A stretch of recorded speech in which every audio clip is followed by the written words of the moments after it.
coming up.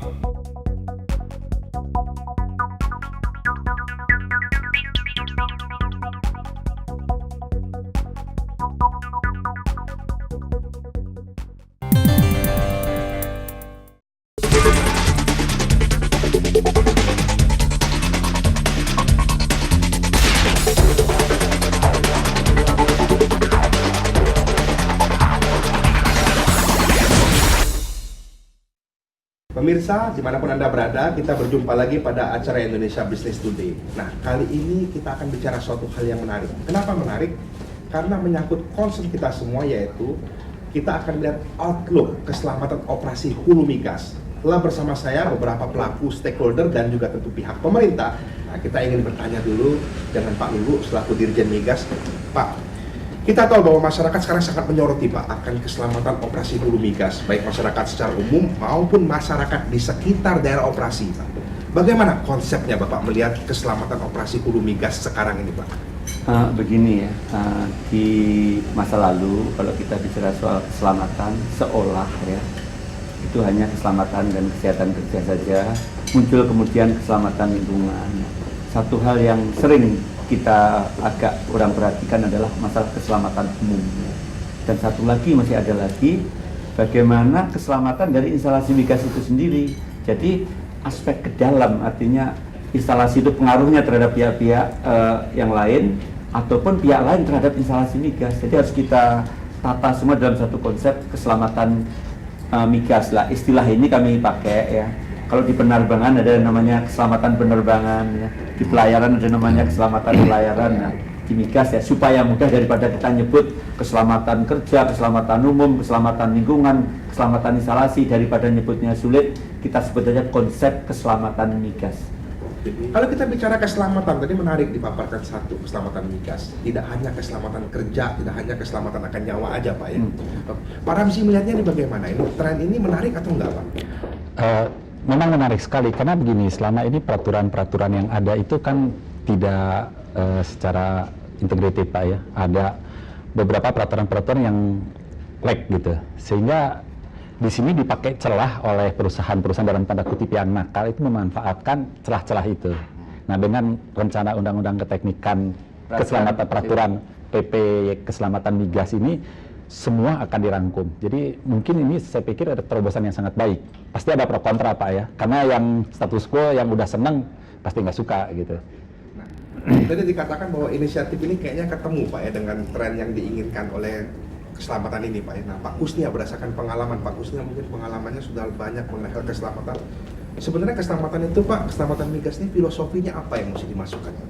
Ya mungkin kalau bisa kita kerucutkan ya, seperti tadi disampaikan oleh Pak Dirjen juga, bahwa keselamatan ini sekarang mengerucut menjadi suatu hal yang sangat fokus dalam suatu operasi perminyakan misalnya, bahwa keselamatan ini adalah terutama adalah menyangkut keselamatan perusahaan itu sendiri.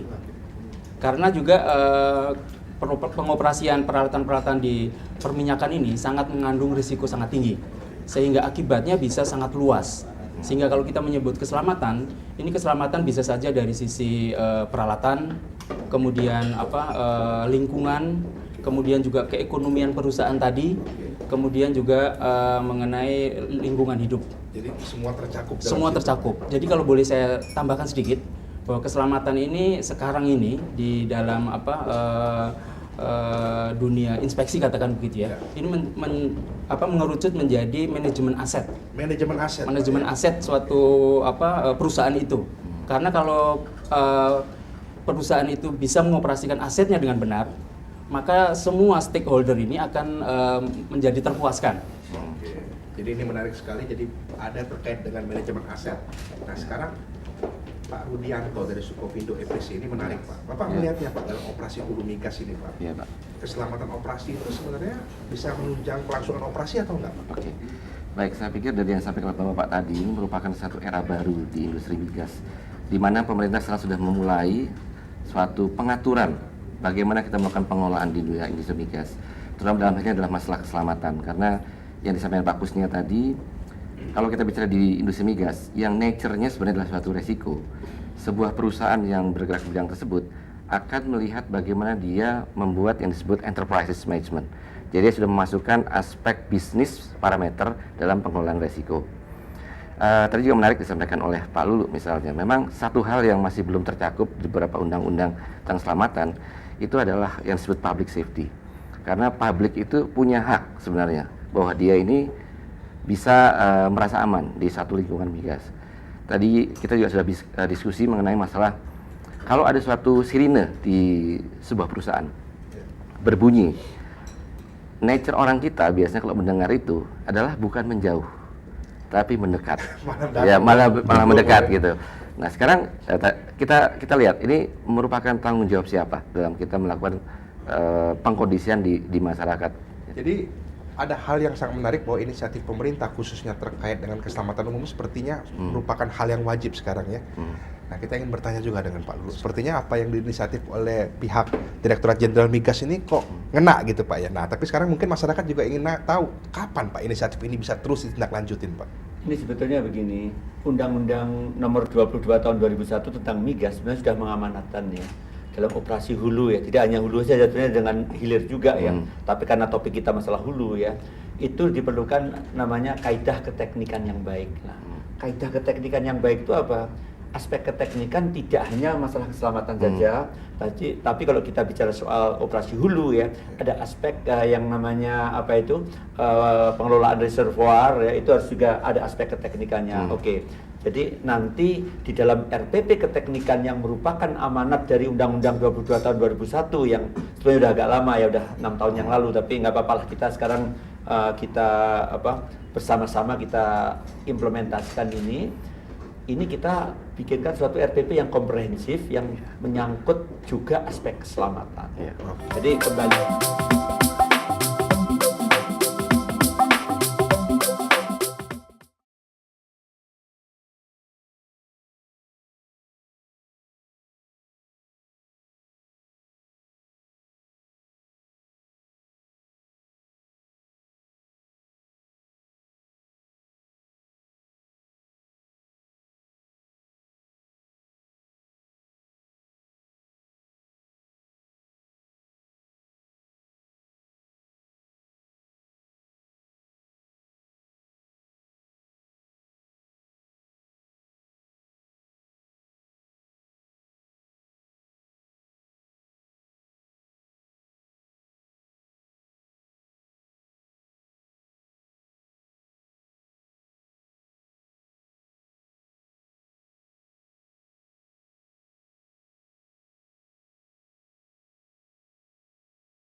Kembali ke dialog kita, masih kita membahas mengenai keselamatan operasi hulu migas. Nah, tadi kita mendapatkan informasi dari Pak Lulu dan juga yang lainnya bahwa ada beberapa hal yang akan dicakup seperti keselamatan umum, keselamatan instalasi. Jadi kita tidak hanya bicara mengenai keselamatan jiwa atau keselamatan kerja. Nah, pertanyaannya sekarang adalah, Pak Lulu, mungkin masyarakat juga bingung keselamatan instalasi, keselamatan umum, seperti apa Pak realnya itu Pak? Gini ya, kalau kita bicara soal keselamatan migas ya, objek bahasanya yang kita bahas itu adalah instalasi migas itu sendiri ya. Jadi bagaimana caranya supaya instalasi itu tidak membahayakan pekerja. Itu namanya instalasi keselamatan kerja. Karena apa?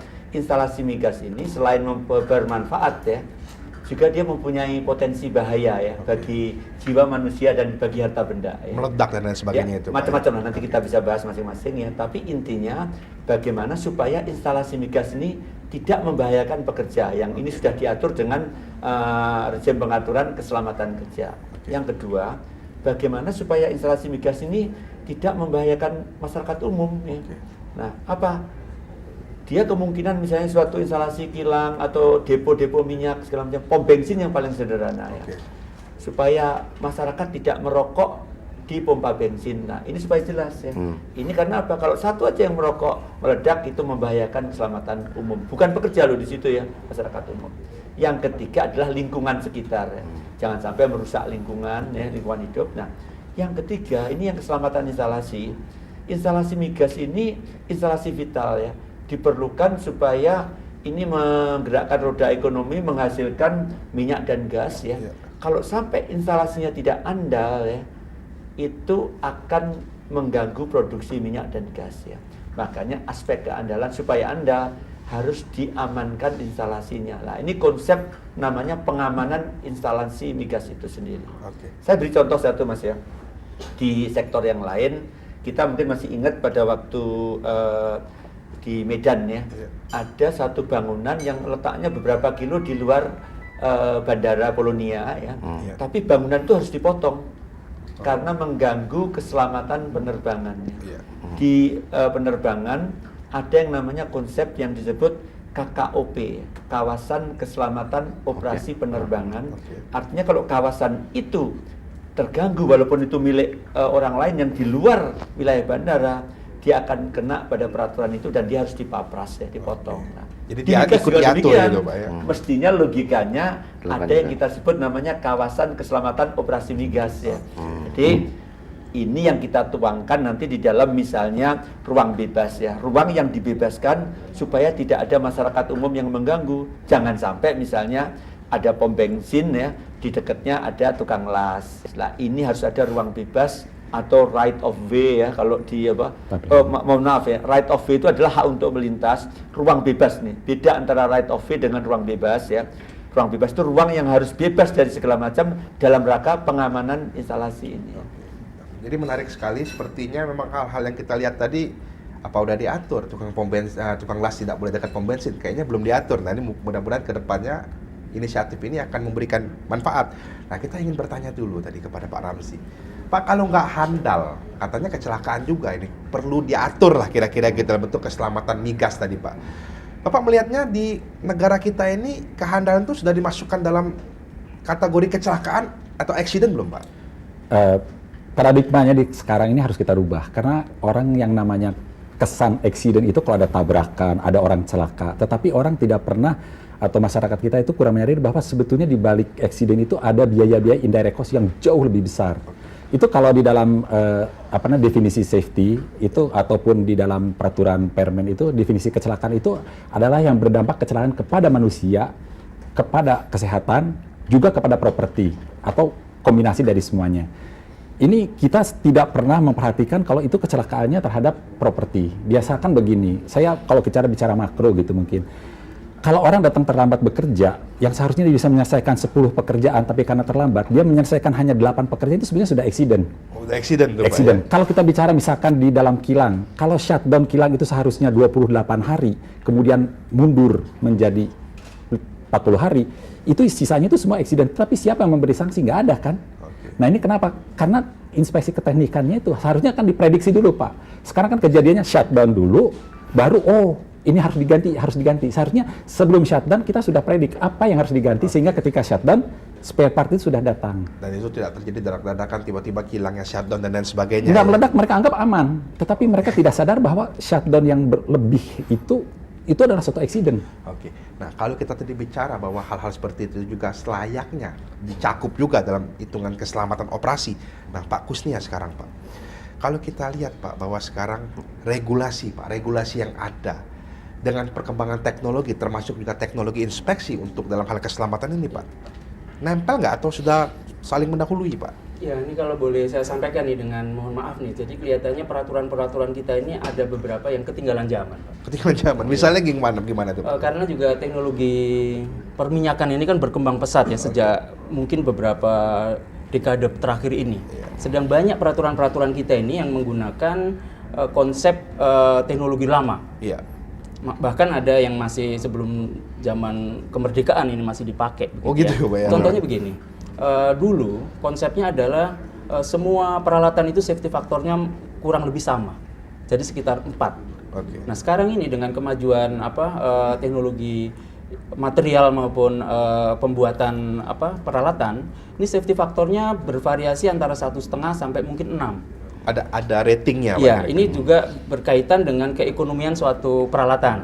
Kalau peralatan ini dianggap sangat riskan karena dampak kalau ada kecelakaan ini sangat hebat begitu ya, secara ekonomi maupun secara hal-hal lain, maka dia safety faktornya bisa dinaikkan atau manajemen inspeksinya berubah. Jadi kalau toh yang misalnya harus diperiksa setahun sekali, mungkin untuk yang peralatan tadi mungkin 6 bulan sekali harus diperiksa. Tapi untuk peralatan lain yang misalnya dia dampak kalau terjadi kecelakaan ini tidak terlalu tinggi, mungkin barang tadi inspeksinya juga agak bisa longgar. Jadi ada pembobotan lah. Ada pembobotan. Jangan dipukul rata, Pak ya. Dan sekarang ini teknologinya sudah sangat maju sehingga seperti disampaikan Pak Ramzi tadi, ini bisa dipredik. Bisa, Pak, dipredik Failure di mana, kemudian remaining life-nya berapa lama lagi, kapan dia harus diinspeksi, harus di shutdown. Ini sudah sangat maju. Oke. Nah, ini menarik. Jadi bisa dipredik suatu kecelakaan kerja dalam hal keteknikan itu. Memang kalau teknik itu bicara eksak mestinya bisa dipredik. Nah, kita akan tanya bagaimana dengan mindset para pemilik daripada instalasi itu. Jangan kemana-mana, kami akan kembali setelah yang satu ini.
Oke, kembali ke dialog kita. Nah, kita tadi banyak bicara mengenai keselamatan umum atau keselamatan migas. Kita juga tahu bahwa keselamatan ini kadang-kadang dikaitkan dengan cost, pasti itu. Kita ingin bertanya kepada Pak Rudianto. Pak Rudianto, paradigma mungkin klien Bapak atau yang Bapak temui dari perusahaan-perusahaan itu, Pak. Kesadaran mereka bagaimana, Pak? Apa mesti dipaksa terus, mesti kejadian dulu, atau memang ada pemikiran mereka, Pak, untuk menerapkan keselamatan migas ini, Pak?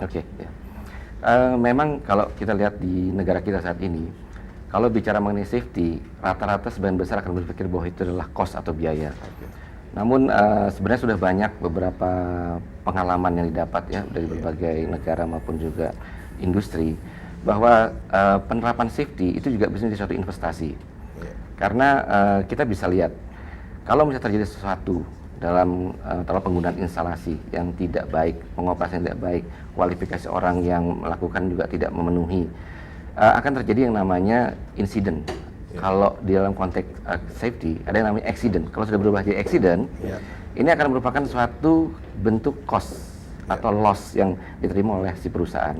Jadi kita tahu bahwa banyak pemerintah mengeluarkan kebijakan di sektor lain dimanapun, tapi kadang-kadang masyarakat menilai bahwa ya kalau sekedar kebijakan nggak ada implementasi, apalagi nggak ada sanksi kan, jadi macan ompong gitu Pak. Gimana nanti Pak Lulu? Saya mengomentari Pak Rudianto tadi, setuju sekali ya. Selama ini masyarakat menganggap keselamatan sebagai biaya, ya. Padahal sebetulnya investasi ya. Nah, saya kasih contoh sederhana, pemadam kebakaran ya. Kelihatannya kan kita keluar biaya besar untuk membeli alat pemadam kebakaran. Alangkah sedihnya kita kalau pemadam kebakaran itu sampai digunakan. Jadi walaupun kita beli dengan biaya mahal, alangkah baiknya kalau pemadam kebakaran itu tidak akan pernah kita gunakan. Kembali kepada masalah pengaturan tadi ya, tentu dengan dituangkan di dalam suatu produk pengaturan, apalagi nanti di dalam suatu peraturan pemerintah yang diamanatkan oleh Undang-Undang Migas ya, berarti ada sanksinya. Sanksinya apa? Ya sanksinya kalau sudah kita tetapkan dan ini kita buat sama-sama ya. Kita selalu Pak ya kita jadikan ini agenda kita bersama ya. Keselamatan migas itu kita jadikan agenda kita bersama, pemerintah maupun stakeholder, industri maupun mungkin asosiasi ya. Setelah nanti menjadi suatu produk pengaturan ya harus kita taati. Kami pun terikat kepada melaksanakan PP itu nanti. Jadi Pak Lulu mau mengatakan bahwa itu pengaturannya ada rinci dan tegas gitu kira-kira Pak ya. Dan yang lebih penting lagi tegas dan itu kita buat bersama. Ya. Itu rancangan peraturan mengenai pengaturan keteknikan migas ini kami siapkan, sudah kami undang kemarin semua ya. Nah, mohon sama-sama kita sempurnakan. Nanti begitu menjadi suatu produk ya kita semua harus taat ya. Oke. Sekarang Pak Ramzi, kalau kita kaitkan lagi, sekarang kita mau bicara SDM. Kita bicara mengenai undang-undang dan lain sebagainya, peraturan. Toh akhirnya kan SDM juga yang melaksanakan. Pak Ramzi melihatnya sekarang bagaimana? Siap SDM ini Pak? Kalau bicara dari kesiapan ya Pak ya, itu sebetulnya SDM kita siap. Hanya kelemahannya SDM kita sekarang ini masalah kompetensi Pak. Kalau secara skill sebetulnya mereka siap, cuma kita tuh tidak punya sampai hari ini tuh standar kompetensi. Kita belum ada lembaga sertifikat. Saya sebagai contoh ya Pak ya, pernah kita dapat pekerjaan di luar, itu mereka bukan mempermasalahkan masalah keahlian personel kita, tetapi waktu ditanya, "You ini kompetensinya apa? You yang mengatakan bahwa si A ini kualifikasinya ini apa gitu kan? Bukunya apa?" Nah, itu di situ kita di lembaga sertifikasi kita itu belum ada. Nah, ini yang mungkin yang harus sejalan dengan, karena di dalam draft RPP keteknikan itu juga Pak Lulu sudah ada dicakup itu. Hanya asosiasi mungkin di sini harus diperdayakan, Pak. Kalau Pak Kusnia melihatnya dari keselamatan tadi Pak, kayak yang sering terjadi yang Pak Kusnia ngamatin pengalaman selama ini, kelemahannya di mana Pak? Di faktor manusia kah? Ya, jadi mungkin kalau saya bisa sampaikan agak kompleks ya. Tapi memang ujung-ujungnya seperti disampaikan tadi, memang kesiapan SDM. Memang kompetensi kita mungkin tidak terlalu terakreditasi ya. Tapi yang lebih penting kalau saya lihat dari situ adalah soal culture. Culture kita ini kalau ada kecelakaan, banyak orang mengatakan, oh sudah nasib. Atau untung Pak ya, untung cuma tidak, rusak separuh ya, gitu. Betul. Nah ini yang mungkin harus kita rubah paradigma berpikir seperti itu. Mungkin yang harus menjaga itu yang pertama adalah perusahaan pemilik peralatan tadi. Karena toh dengan Undang-Undang Nomor 22 ini tanggung jawab dari suatu instalasi ini adalah tanggung jawab utama dari pemilik perusahaan.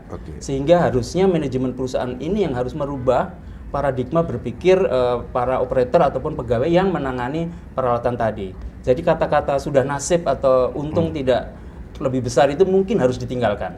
Sehingga orang lebih conscious kepada keselamatan. Dan Bapak melihat itu perlu Pak diregulated secara lebih tegas dan lebih ketat Pak? Nah mungkin untuk meregulate culture agak sulit ya. Tapi yang bisa diregulate adalah sanksi kepada pemilik perusahaan.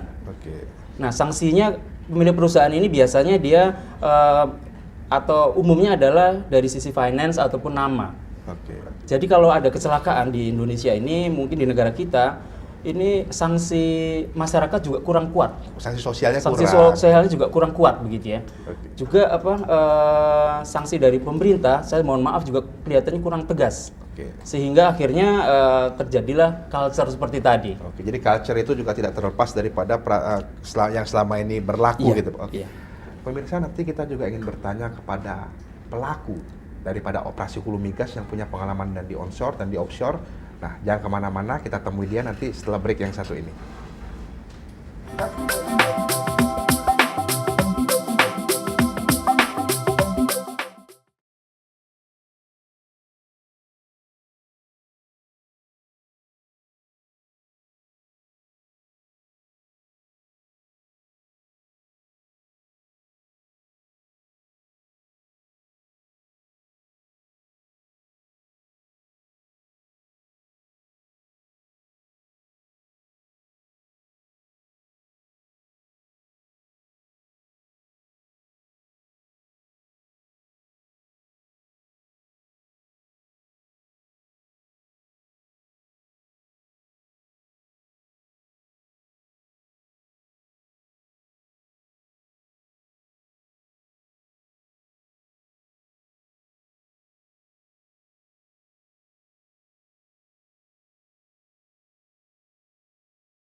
Oke pemirsa, kembali lagi ke dialog kita yang masih bicara mengenai keselamatan migas atau keselamatan operasi hulu migas.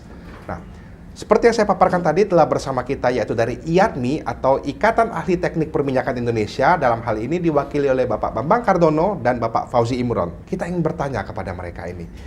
Tadi dikatakan bahwa bisa meningkatkan menjadi culture yang baik dan juga bisa meningkatkan daripada keekonomisan. Ini sudah disadarin belum Pak oleh para pelaku industri migas ini Pak? Mewakili IATMI, saya bicara dari industri migas ya. Jadi kalau di industri migas sendiri, para pelakunya sendiri sebetulnya juga sudah mempunyai ketentuan mengenai keselamatan operasi migas itu sendiri. Jadi selain kita memang berkewajiban patuh terhadap peraturan-peraturan negara, kita juga punya peraturan-peraturan di dalam perusahaan itu sendiri yang berkaitan dengan keselamatan kerja migas. Oke. Nah, pertanyaan inisiatif yang diutarakan oleh pihak pemerintah dalam hal ini Direktorat Jenderal Migas, Pak, mengenai adanya penyempurnaan atau pengintegrasian daripada peraturan yang terkait keselamatan migas. Bapak melihat ini bagaimana nantinya? Implementatif atau tidak? Saya rasa akan implementatif. Pertama karena memang kita harus patuh terhadap ketentuan pemerintah. Yang kedua memang itu tadi bahwa makin lama tuntutan dari masyarakat atau stakeholders yang ada di sekitar kegiatan industri perminyakan ini atau industri migas ini akan makin tinggi. Sehingga memang kewajiban kita semua untuk melaksanakan itu. Yang paling penting menurut saya adalah keinginan atau behaviors baik dari pelaku maupun dari perusahaannya sendiri untuk memenuhi ketentuan-ketentuan yang berlaku. Dan mungkin satu lagi yang ingin saya tegaskan mungkin adalah bahwa pentingnya ada law enforcement atau penegakan terhadap aturan-aturan itu sendiri. Mungkin ini yang selama ini dirasakan kurang. Kita sudah mendengar tadi dari pelaku migas langsung yang mana mereka beroperasi di onshore, offshore, dan juga di wilayah perairan pantai. Mereka yang mengatakan bahwa everything is okay, mereka oke-oke aja Pak. Cuman kembali lagi mereka mengatakan sepertinya link yang paling lemah adalah masalah law enforcement. Pak Ulu melihatnya gimana nih Pak? Makanya dengan mengintegrasikan semua peraturan tadi sebagai amanat dari Undang-Undang Migas, ya nanti hanya ada satu PP yang mengenai keteknikan migas ini ya. Dan nanti dengan PP ini akan jelas ya. Kalau kita tentunya tidak ingin terjadi ya masalah kecelakaan di instalasi migas ya. Apakah itu mencelakakan pekerja, mencelakakan masyarakat umum, mengganggu lingkungan maupun mengganggu keandalan instalasi itu ya. Kita tentu tidak ingin itu. Kita protect dengan norma-norma dengan peraturan-peraturan ini. Tapi kalau nanti sampai terjadi itu akan jelas ya. Ini kesalahan peralatan, kesalahan human error ya, kesalahan manusianya, operatornya, manajemen error ya, ataukah manajemennya yang salah atau mungkin kesalahan dari peraturannya. Okay. Nah, jadi kita lihat nanti setiap ada kejadian itu akan kita ketahui siapa yang paling bertanggung jawab dan dengan demikian sanksinya akan jelas. Okay. Dan law enforcement ya tadi disinggung ya, terima kasih diingatkan. Jadi kami mempunyai yang namanya inspektur migas, ini akan kami berdayakan. Tugasnya inspektur migas ini adalah untuk melakukan law enforcement. Nah, kalau nanti ada indikasi tindak pidana ya, apakah itu yang dilaporkan oleh masyarakat, dilaporkan oleh asosiasi maupun oleh industri sendiri, kami mempunyai yang namanya PPNS ya, penyidik pegawai negeri sipil, ini diberi kewenangan berdasarkan undang-undang untuk melakukan penyidikan juga. Jadi PPNS migas ini bisa by law ya melakukan penyidikan tindak pidana di bidang migas. Ya. Oh jadi kalau yang kita dengar selama ini kan sering ada polisi yang melakukan berbagai penyelidikan, itu bagaimana Pak? Nah ini saya terus terang berkeinginan ya, kita sedih ya beberapa waktu yang lalu ada kejadian-kejadian kecelakaan migas ya. Itu belum polisi sudah masuk ya, karena memang diduga ini kejahatan umum ya. Nah sebetulnya nanti kalau norma ini bisa kita kembangkan ya, konsep ini ya, kita ingat seperti di dunia penerbangan itu kalau terjadi kecelakaan penerbangan ya, itu KNKT turun dulu ya, KNKT turun dulu ya, melihat ya kalau memang ini kesalahan di operasi penerbangan yang bukan karena tindak kejahatan ya, mestinya diselesaikan secara profesional ya. Nah kami berkeinginan ada semacam tim ini di migas yang mungkin sementara bisa kita pada lingkungan internal dulu semacam tim independen begitu yang memberikan masukan kalau terjadi kasus-kasus kecelakaan migas sebagai bahan pengambilan keputusan oleh para pengambil keputusan di bidang migas. Ya. Oke. Pak Ramzi melihatnya gimana Pak ini Pak? Begini, itu memang penting sekali karena sekarang ini kalau ada terjadi eksiden di kita itu seolah-olah menjadi aib dan itu ditutupi. Padahal di dunia internasional kalau ada eksiden itu dibahas sampai tuntas root cause of accident, kemudian di-sharing supaya jangan terjadi hal yang sama di tempat yang lain atau di tempat yang sama. Nah kita kan belum apa-apa ya itu tadi pihak kepolisian udah masuk kan deliknya sudah beda gitu. Tapi kalau yang profesional yang masuk maka itu ininya hasilnya akan berbeda. Pak Kusnia, kalau kita melihat Pak, kadang-kadang ada apresiasi untuk mencapai 1 juta jam kerja tanpa kecelakaan, 1 juta jam kerja tanpa terhentinya operasi dan lain sebagainya. Kedepannya apakah cukup hanya ini aja Pak yang diapresiasi Pak? Saya kira apresiasi itu sudah bagus ya. Tapi mungkin perlu ditingkatkan lagi bahwa bukan hanya keselamatan tanpa kecelakaan itu, tapi juga hal-hal lain misalnya produksinya meningkat. Kemudian tanggung jawab kepada lingkungan juga jelas begitu ya. Jadi bukan hanya sisi keselamatan atau tidak ada kecelakaan tadi. Oke. Nah, kemudian juga terakhir Pak, Bapak akan meluncurkan inisiatif ini, sudah meluncurkan inisiatif ini dan akan dalam proses penggodokan. Dan kita tahu penggodokan suatu peraturan pemerintah, Pak, ya, ketentuan itu kadang-kadang juga memakan waktu, ada pergulatan juga, bahkan Pak disatir kadang-kadang tuh ada masuk berbagai kepentingan.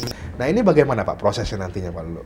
Makanya inisiatif keselamatan migas dari kami ini, marilah kita jadikan agenda kita bersama ya. Iya. Agenda stakeholder migas ini sama-sama kita sempurnakan, sehingga betul-betul ini udah untuk kepentingan industri migas, untuk kepentingan masyarakat banyak ya. Jangan sampai nanti kegiatan industri migas ini yang sebetulnya bisa memberikan suatu manfaat yang besar kepada masyarakat, kepada negara, kalau kita tidak hati-hati nanti bisa menimbulkan juga efek-efek sampingan yang bisa merugikan masyarakat banyak. Jadi ini merupakan agenda kita bersama.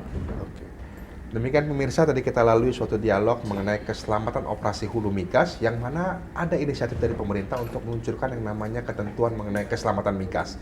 Nah ini diharapkan nantinya dapat menjelma menjadi peraturan yang diikuti law enforcement, dan kita tunggu saja, mudah-mudahan kita bisa melihat secara real dan juga kita akan merasakan manfaatnya. Saya Tito Loho dari Indonesia Business Today, kita akan jumpa pada acara mendatang.